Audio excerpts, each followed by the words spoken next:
Y'all need to help Stephen Phillips out over there.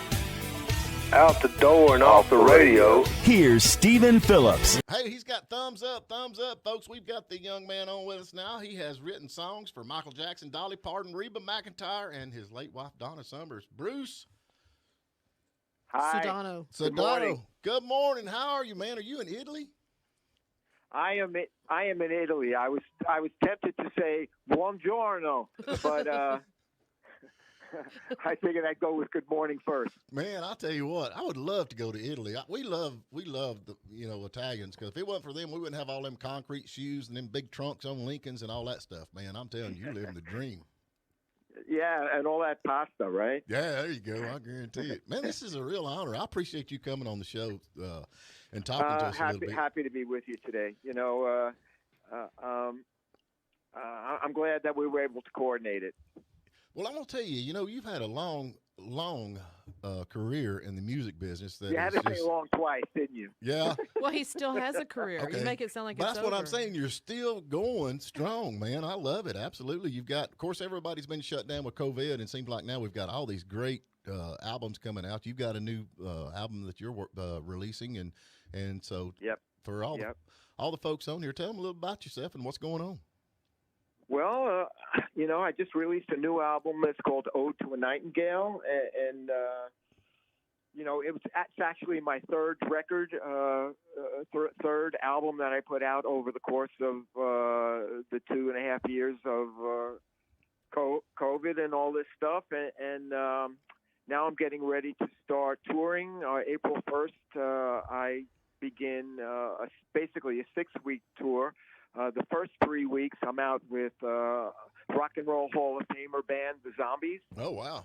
And so April 1st, we start in Orlando, Florida, and work our way around Florida and up the East Coast. And I'm getting to play the Ryman Auditorium in Nashville, Tennessee for the first time, which is a big, exciting thing for me. Well, I'm gonna tell you, I'm gonna be there. I'm gonna look the date up on that. I'm coming to that. I would love to see that, man. That's I can tell you the date. I think the date is April 13. April 13. Oh, so that's close. That's close. That's cool. And get to play the Ryman, man. Yep. Yeah, that is a big deal. But you have, like I said, and then I just continue on going up into North Carolina, and I'll wind my way up to New York City, and then I'm going to need to take a nap. Yeah, I'm with you. I guarantee you that. You can have New York City, man. I'm too much down here in the South for all that. They don't even talk.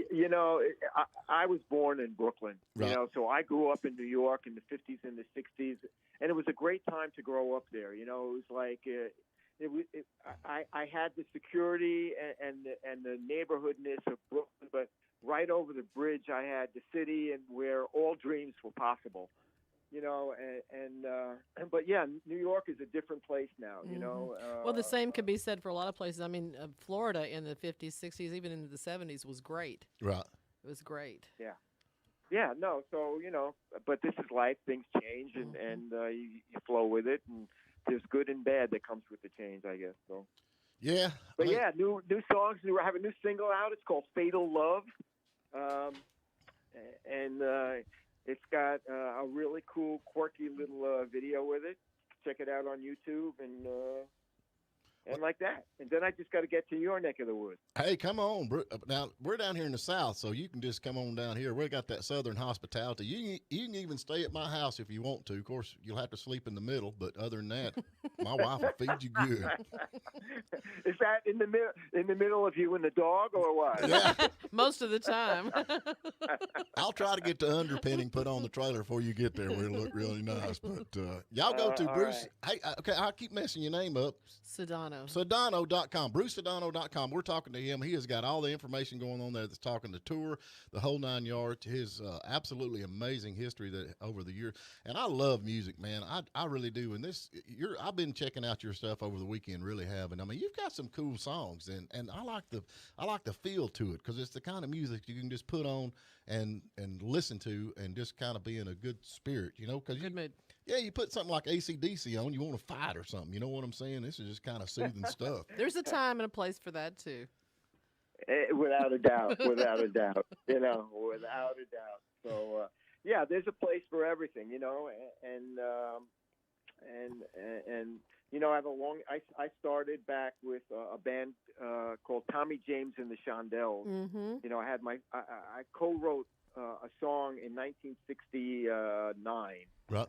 That was a semi-hit for Tommy James. It was called Ball of Fire, and you know, he kind of I was in my teens, and he kind of took me under his wing and introduced me, you know, to the recording studio. And the following year, I had a band called, he produced my band, and we had a hit song called Tighter and Tighter. And it went, hold on just a little bit tighter now, baby, for those of you that remember that. I remember that. Yes, Yep. I do. So that's kind of how it went. And I've just been writing those songs. You know, I'm a songwriter. That's what I am. And these days I write mostly for myself. That's always the best song. Well, that's what I say. That's a nice transition Yeah, because that's you wrote songs for some huge talents. I was looking at the list here, and a kind of wide range of, I mean, I guess genres. Am I saying that right? That's right. That's exactly right. Yeah. You know, I mean, I talk about this sometimes, you know, and I say basically, essentially, I'm a pop songwriter, you know, but within that, I've, you know, had success in the country market. I have had success in the R&B market. I've had success on the dance charts. You know, it's, you know, my job is to write a good song, and many times, you know, it's a matter of how you dress the song in terms of how you approach it instrumentally, and you get to cross genres, you know. So, Right. But essentially, I'm a pop songwriter, a folk singer, a guy with an acoustic guitar, you know, and I go from there. That's the thing, though, and we have a lot of songwriters on, and you know, if I listen to music, I always like to find out who wrote the song, because a lot of times you got people that sing them that don't write them, and I fall in love with the songwriter because I find out that they are writing the songs that I love to hear, regardless of who's singing it. And your era, back at, you know, in the late '60s, '70s, and even the early '80s, that's when all the good stuff was coming, and you know, seemed like it kind of got in the. Nowadays it's kind of watered down to just the same beat and all that, but then you still out there, you're writing songs, and you still, you can't. I guess you got your style of writing music, and it's hard to change that. Am I saying that right? I mean, I think that's true. You know, I mean, the thing for me as an artist, you know, you want to keep pushing the envelope, you want to keep stretching, you know. You know, I was married to Donna Summer for 32 years. So a long part of my career was, you know, on tour with her, working with her, writing songs with her. And so this incarnation of me on the road by myself, you know, only really began after she passed away in 2012. Mm-hmm. And so it gives me an opportunity to continue to grow, to continue to stretch, to continue to try and be inventive in how I approach productions and all of it. But, you know, within that, I am who I am, and I have my style, and it is who I am. So I don't get too far away from that. But, you know, I'm always looking to, as I said, push the envelope a little bit and explore. And, you know, I remain inspired and curious. And I want to ask, I guess maybe this could be a difficult question, but you saying, you know, you worked in conjunction with Donna for so long, and that support, how hard was it to transition to the responsibility being solely on you for the creative, for all of it, actually? Yeah, well, you know, the creative part, that was the easiest part of the transition, actually, because it was, you know, it was just a natural progression, you know, of me continuing to do what I do, but just in a different arena. Obviously, the hard part was emotionally trying to deal with the loss and figure out, you know, can I go on? How do I go on? Do I just stay curled up in the corner? And you know, and it was obvious, and it was actually the songwriting, you know, which is my home, that guided me out of it.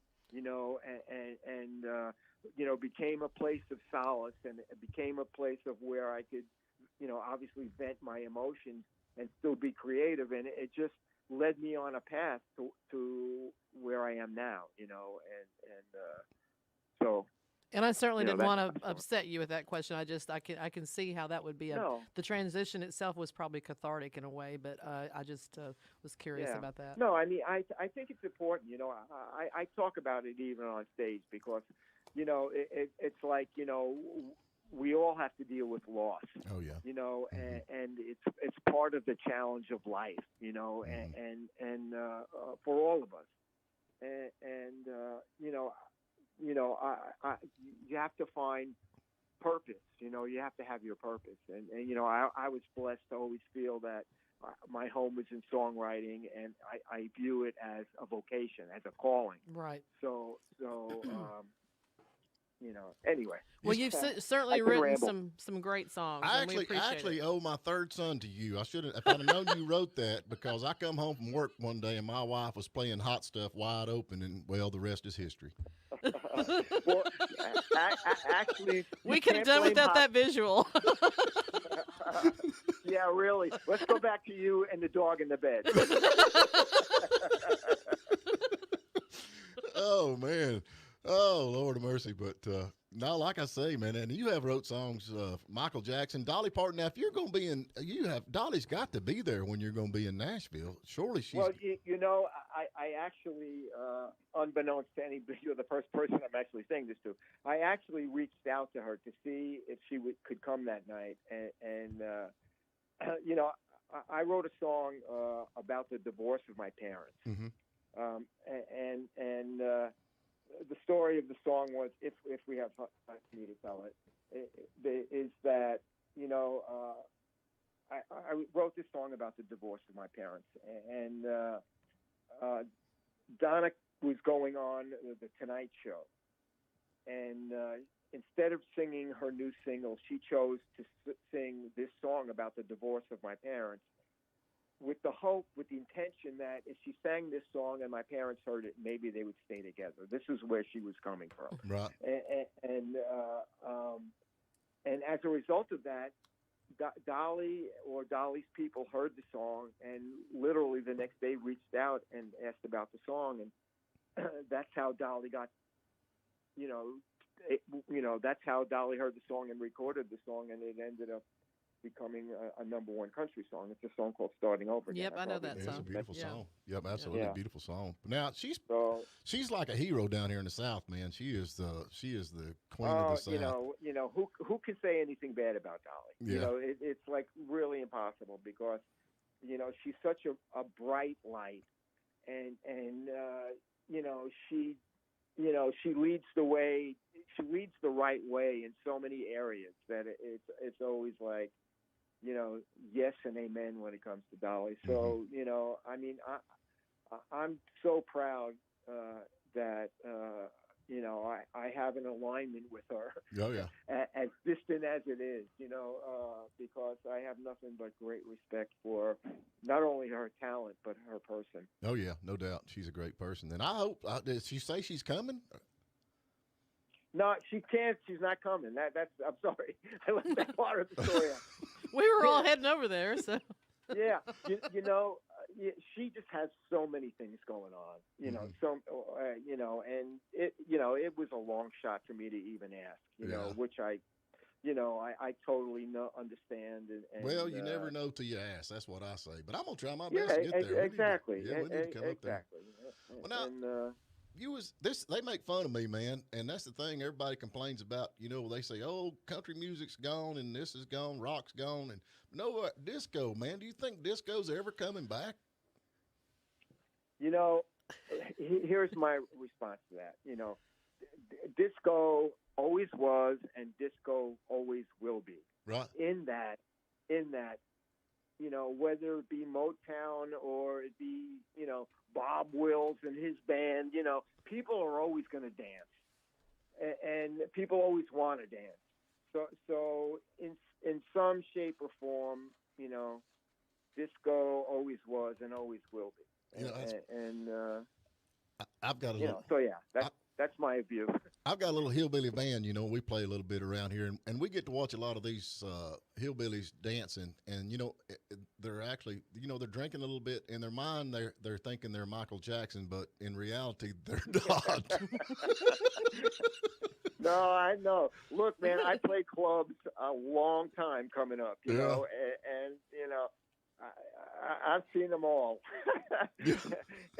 But, you know, there is such, you know, that's not the part that matters. The part that matters is the beautiful freedom of expression and release that you get through dancing, no matter how you dance, whether you got 4 left feet or you haven't seen whatever. Steven dance, so just yeah. I do pretty good when they call it out, you know, like swing your partner, do-si-do. I do fine with that, but other than that. Yeah. Y'all need to go check You out know, Bruce. it's just the freedom of expression. There you go.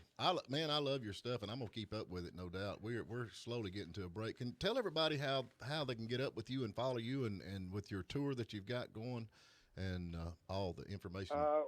Well, as you said, the website brucesudano.com, but you know, Facebook, Instagram, like that. I'm on all of those places. Spotify. Go to Spotify. Listen to some music. You know, that's great. I still need. I have 977 YouTube subscribers. I need 1,000 to get to a place where I can monetize my YouTube videos. Well, now, so if anybody's out there, I need subscribers. What do I need? 23 people or something like that to subscribe to my YouTube channel. I subscribed yesterday. You're coming to Center Stage Theater in Atlanta too. I see on April the 7th. So that's right here close. Well, Bruce, tell them one more time how to subscribe. We'll try to get you some subscribers going there. Yeah, you go to Bruce Sudano on YouTube, and pull up any one of my videos, and there's a big red subscribe button. You just click on that. Yep.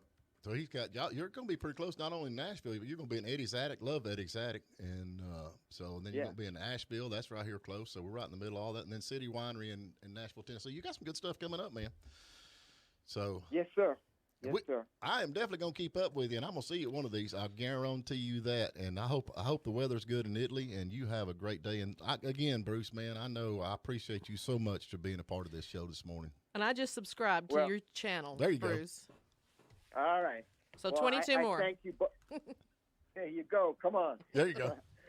I appreciate it, guys. And yeah, please come and see me when I'm in the hood. I would love to say hi. Yep, we're going to be there. Thank you, man. Appreciate it. Bye-bye. Thank you for spending a little time with us. And remember, you can tune in every morning at WJULradio.com at 8 a.m. Eastern. And please subscribe to our YouTube channel and like us on Facebook, The Morning Dish.